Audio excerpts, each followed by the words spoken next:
mendatangi satu rumah ya dan melakukan rumah tersebut yang beralamat di perumahan Green Lake, Klaster Australia, Jalan Boulevard 52 Cipondoh, Tangerang Kota. Mereka datang ke sana kemudian mencari seseorang, dan di situ memang jelas bahwa rumah tersebut merupakan rumah Nuske. Yang bersangkutan tidak ada, memang saat itu ada istri dan anak-anaknya. Tetapi istri dan anaknya kemudian berusaha untuk meninggalkan tempat dan terjadilah pengerusakan rumah tersebut. Mulai dari pintu, kemudian ruang tamu dan kamar ya yang dirusak oleh kelompok tersebut, kurang lebih 15 orang tersebut. Di samping itu juga merusak dua unit kendaraan roda 4 milik saudara Nuske dan satu unit kendaraan roda 4 milik tetangganya, yaitu saudara Tommy, tetangga daripada Nuske. Nah, kemudian setelah melakukan pengerusakan dan tidak ditemukan orang yang dicari, kelompok ini kemudian keluar dari rumah tersebut dan akan kembali, tetapi disitulah mereka secara brutal mereka melakukan pengerusakan terhadap gerbang perumahan dan membuang tembakan sebanyak 7 kali, sehingga menyebabkan satu orang security tertabrak, yaitu atas nama Adi Nugroho, dan satu orang pengemudi ojek online ya ini tertembak di bagian kaki jempol kaki kanan, dan saat ini kedua-duanya dirawat di Rumah Sakit Medika Karangtengah. Jadi berdasarkan laporan yang diperoleh dari masyarakat, dalam hal ini kemudian Polres Tangerang Kota bersama-sama dengan Direktorat Reserse Krimum yang dalam hal ini langsung di bawah pimpinan Direktur Reserse Krimum segera membentuk tim ya, berdasarkan hasil dari olah TKP dan saksi-saksi yang kita minta keterangan ya. Dan ya memang saat ini kita juga mempunyai tim khusus ya. Tim khusus ini Satgas Anti Begal dan Preman. Jadi tim khusus ini gabungan dari Tangerang Kota, kemudian dengan anggota dari Direktorat Reserse Kriminal Umum langsung di bawah Direktur, kemudian mendiskusikan dan juga segera melakukan penyelidikan.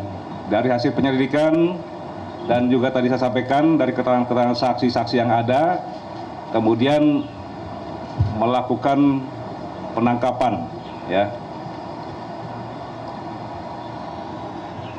Yaitu sekitar pada hari itu juga hari Minggu tanggal 21 Juni 2020 pukul 20.15. Jadi tim gabungan ini dari Reserse Polda, kemudian dari Tangerang Kota dan Bekasi Kota yang sudah dibentuk melakukan penangkapan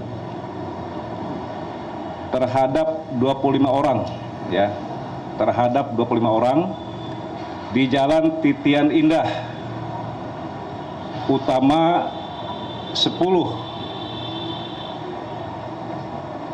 Kota Bekasi. Saya ulangi, di Jalan Titian Indah Utama 10 Kota Bekasi, di mana bahwa penggerbekan ataupun penangkapan dilakukan, bisa dikatakan rumah itu merupakan markas dari kelompoknya John K.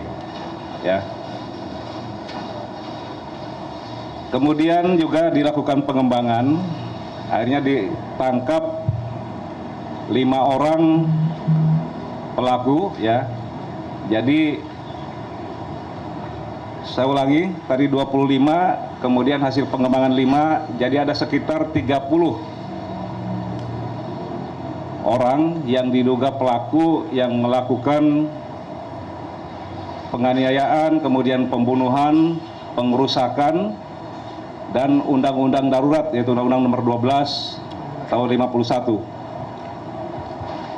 Kemudian motif ini adalah sesama, sebenarnya masih bisa dikatakan mereka ini masih keluarga, antara John K. dengan Nus K. Ini dilandasi ataupun berdasarkan permasalahan pribadi, ya, permasalahan pribadi antara saudara John K. dengan Nus K, ya, terkait adanya ketidakpuasan dalam hal ini pembagian uang hasil penjualan tanah, ya. Jadi ini masalah pribadi sebenarnya awalnya itu. Tetapi karena dilandasi dengan tidak adanya penyelesaian, kemudian mereka saling mengancam melalui HP. Ini setelah kita lakukan pemeriksaan terhadap para pelaku ini. Di sini memang tadi kami sampaikan ada pasal permufakatan jahat, ya. Pasal pemufakatan jahat ini memang berawal didapatkan dari hasil ini, ya, kita melakukan ataupun membuka HP-nya dari para pelaku ini,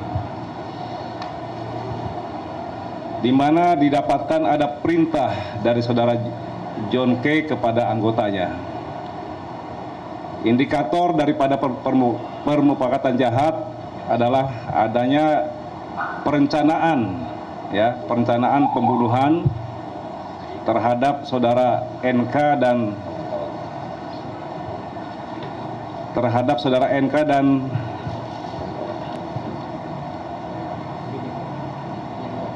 ER, ya, ER atau YDR. Kemudian ada juga pembagian tugas atau pembagian peran. Jadi mereka ini sudah merencanakan dengan sasaran tadi NK, kemudian juga sasaran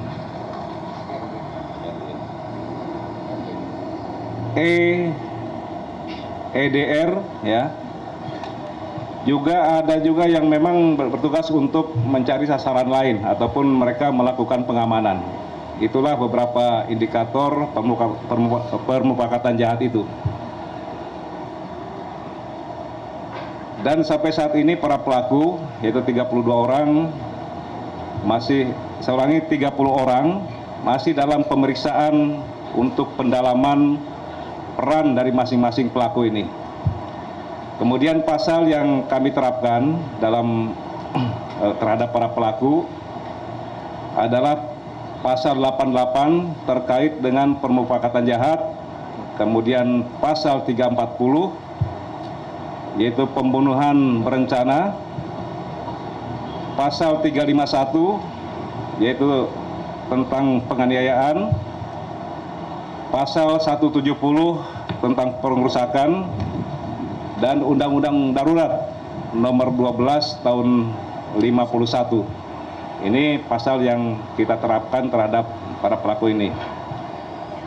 Kemudian untuk barang bukti yang kami sita, itu seperti rekan-rekan lihat di depan, yaitu ada 4 kendaraan roda 4 yang digunakan untuk melakukan actionnya. Kemudian 28 buah tombak, 24 buah senjata tajam, 2 buah ketapel panah, 3 buah anak panah, 2 buah stik bisbol, 17 buah HP, dan 1 buah decoder Hikvision. ya. Dan mungkin perlu diketahui bahwa saudara John K. ini memang baru mendapatkan pembebasan bersyarat, yaitu pada tanggal 26 Desember tahun 2019. Demikian yang dapat saya sampaikan. Mungkin silakan ada beberapa pertanyaan dari rekan-rekan media. Kapolda, selamat siang Pak Kapolda.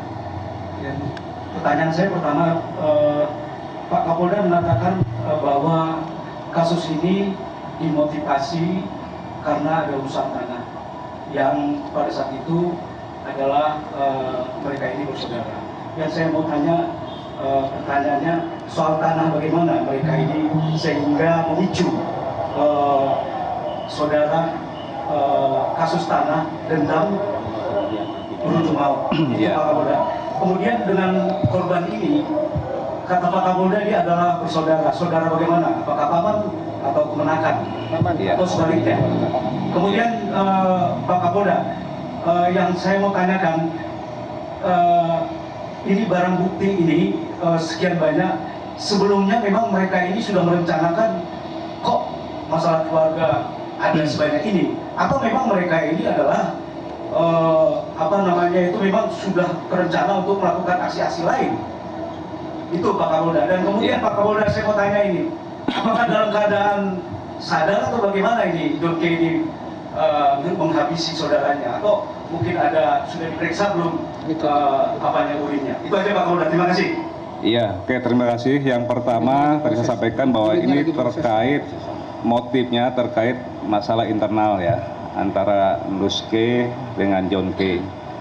Jadi di sini memang saudara John K. merasa dihianati ya, terkait masalah pembagian tadi saya sampaikan, pembagian uang yang mungkin mereka Pemirsa, baru saja kita mengikuti konferensi pers yang disampaikan oleh Kapolda Nana Sujana. Hal ini terkait dengan pemeriksaan terhadap John K. dan juga puluhan anak buah John K. terkait dengan penyerangan dan penembakan yang terjadi di Green Lake City di Tangerang pada hari Minggu kemarin. Dan dari hasil pemeriksaan yang dilakukan oleh pihak kepolisian memang diketahui bahwa motif dari penyerangan dan juga perusakan yang dilakukan oleh John K. dan juga anak buahnya merupakan motif pribadi karena memang ada permasalahan antara John K. dengan Nus K. yang juga merupakan saudara dari John K. Saat ini polisi telah menetapkan 30 orang sebagai tersangka ataupun pelaku dari penyerangan ini, dan juga sejumlah barang bukti saat ini sudah disita oleh pihak kepolisian, termasuk juga 4 unit mobil yang dipakai untuk melakukan penyerangan dan juga puluhan senjata tajam. Dan polisi tadi telah menyebutkan, Kapolda tadi menyebutkan bahwa John K. dan juga puluhan anak buahnya ini terancam beberapa pasal terkait dengan penganiayaan dan perusakan. Dan tadi juga disampaikan bahwa John K. sebetulnya baru saja bebas bersyarat pada Desember 2019.